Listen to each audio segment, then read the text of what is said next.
মিরপুরের মধ্যে এত সুন্দর একটি জায়গা, বাচ্চা বড়দের জন্য বেস্ট একটি জায়গা, যেখানে অনেক শিক্ষণীয় জিনিস রয়েছে। আমি বলবো যে বাচ্চাদেরকে নিয়ে এইরকম একটি জায়গায় আসাটা খুবই কাজের। তো আজকে আমরা আবারও চলে এসেছি বাংলাদেশ সামরিক জাদুঘরে। এখানে এসে খুব সুন্দর সুন্দর জিনিস আমরা দেখতে পেয়েছি, আর আমার মেয়ে তো অনেক এনজয় করেছে এখানে এসে। আর পিচ্চিটা তো ওর মামার কোল ছাড়া একদমই নামছে না। আজকে আপনাদেরকে দেখাবো আসলে আমরা কি কি দেখেছি, কিভাবে ঘুরেছি, বাচ্চারা কেমন এনজয় করেছে।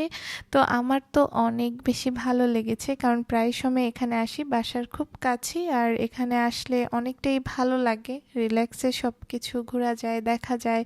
আর এই যে এখানে বাচ্চারা দেখছে, মানে খুবই এনজয় করছে। অনেক রাইফেল ছিল, তারপর হচ্ছে সেনাবাহিনীদের বিভিন্ন ধরনের ছবি, তারপর হচ্ছে অনেক কিছুই এখানে আছে দেখার মতো। তো এগুলো আসলে বাচ্চারা আশ্চর্য হয়, মুক্তিযুদ্ধের অনেক কিছু দেখতে পারে, তারপর অনেক কিছু জানতে পারে তারা। তা আমি বলবো যে এখানে আসলে আপনাদের লস হবে না, কারণ বাচ্চাদের জন্য একটি বেস্ট জায়গা। বাচ্চারা অনেক কিছু জানতে পারবে আমাদের মুক্তিযুদ্ধ সম্পর্কে। এই যে এখানে অনেক কিছু দেখছে, আমাকে সামারা বারবার বলতেছে যে উনি এরকম শুয়ে আছে কেন আম্মু। তা আমি বলতেছি উনি যুদ্ধ করে অসুস্থ হয়ে পড়েছে, তার জন্য তার ট্রিটমেন্ট করছে। মানে ও অনেক অনেক প্রশ্ন আমাকে জিজ্ঞেস করে, আমারও সেগুলো উত্তর দিতে ভীষণ ভালো লাগে, কারণ ও তো এরকম কখনো দেখেনি। তো এগুলো হচ্ছে চোখের সামনে যেন মনে হয় বাস্তব সব কিছু, এরকমভাবে সব ডিসপ্লে করা। আসলে খুব সুন্দর করে কিন্তু সাজিয়েছে সামরিক জাদুঘরটার ভিতরে। তো আসলে অনেক ভালো লাগবে এখানে। আমি বলবো যে খুব সুন্দর একটি জায়গা, রিল্যাক্সে সব কিছু দেখা যায়, ঘোরা যায়। আর এখানে কিন্তু অনেক বড় জায়গা নিয়ে। তো এই যে এখানে বিভিন্ন কিছু রয়েছে, সব কিছু আসলে আমি নাম জানি না।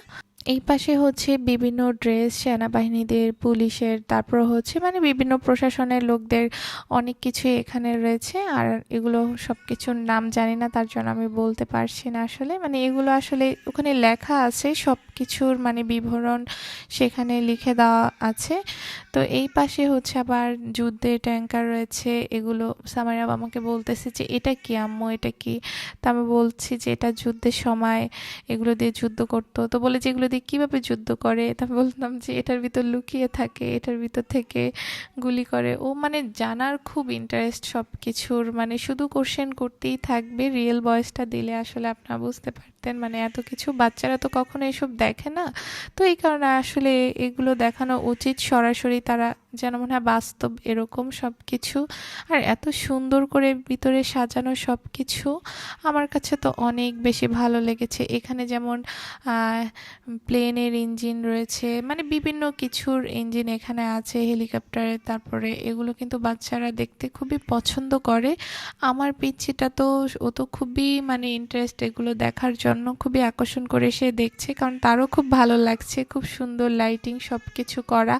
আর এখানে হচ্ছে মানে একটা ঘর যুদ্ধের সময় কিভাবে ছিল তারা, মানে সব কিছু কি কি প্রয়োজনীয় জিনিস তাদের সাথে থাকতো, এই সব কিছুই মানে এখানে দেখাচ্ছিল।